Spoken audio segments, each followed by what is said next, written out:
friends, PVDV kitchenல இன்னைக்கு நம்ம பார்க்க போறது வாழைப்பூ மீன் குழம்பு.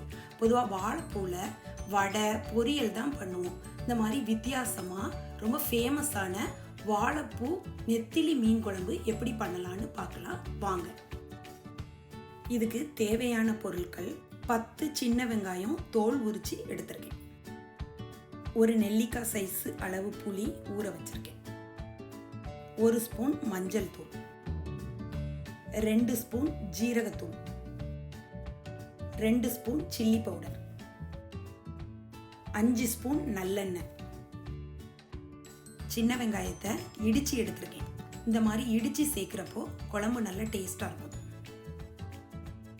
புளியை கரைச்சி வடிகட்டி சாறை எடுத்திருக்கேன். சமைக்கிறதுக்கு ஒரு வாழைப்பூ உரிச்சு எடுத்திருக்கேன்.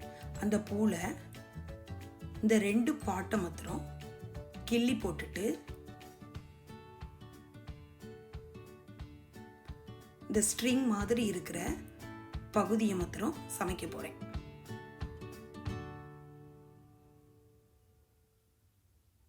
இன்னொன்று பண்ணி காமிக்கிறேன்.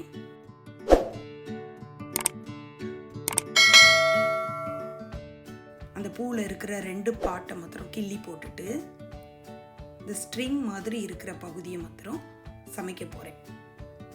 மிச்ச பகுதியை பொரியலுக்கு வடைக்கு எதுக்கா யூஸ் பண்ணிக்கலாம்.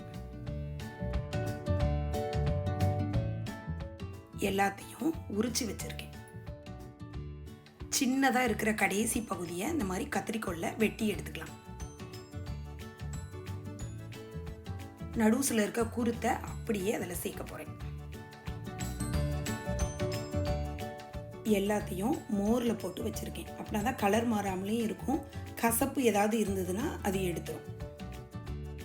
மண்சட்டியில் கரைச்சி வச்சிருக்கிற புளி கரைசலை அது கூட சேர்க்குறேன். வத்தல் தூள்,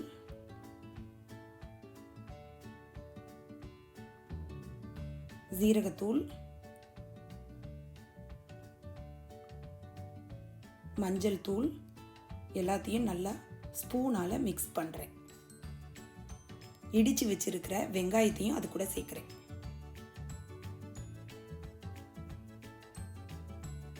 அதையும் நல்லா மிக்ஸ் பண்ணுறேன். நல்லெண்ணெயை அது கூட சேர்க்குறேன். தேவையான அளவு கொஞ்சமாக தண்ணி சேர்த்து ஸ்டவ்வை ஆன் பண்ணுறேன். கொதிக்க ஆரம்பித்ததும் தேவையான அளவு உப்பு அது கூட சேர்க்குறேன்.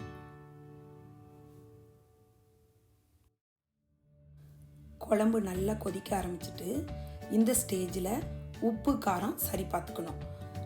ஜீரகத்தூள் எவ்வளவு சேர்க்குறோமோ அதே அளவு தான் வத்தல் தூளும் சேர்க்கணும். உங்களுக்கு காரம் கூடுதலாக வேணும்னா கூட 1 ஸ்பூன் சில்லி பவுடர் சேர்த்துக்கலாம். எண்ணெய் நல்லா பிரிஞ்சு வர ஆரம்பிச்சுட்டு இந்த ஸ்டேஜில் வாழைப்பூவை அது கூட சேர்க்குறேன்.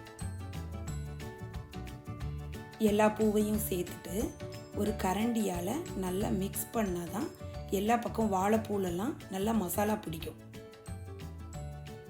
மீதி இருக்கிற நல்லெண்ணெயை அது கூட சேர்க்குறேன்.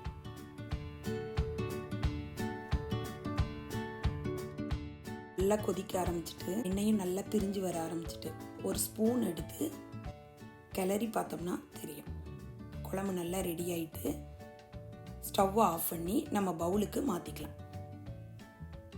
பார்த்தாலே சாப்பிடணும் போல் இருக்குது. இது சாதத்துக்கு, இட்லிக்கு, தோசைக்கெலாம் ரொம்ப நல்லாயிருக்கும்.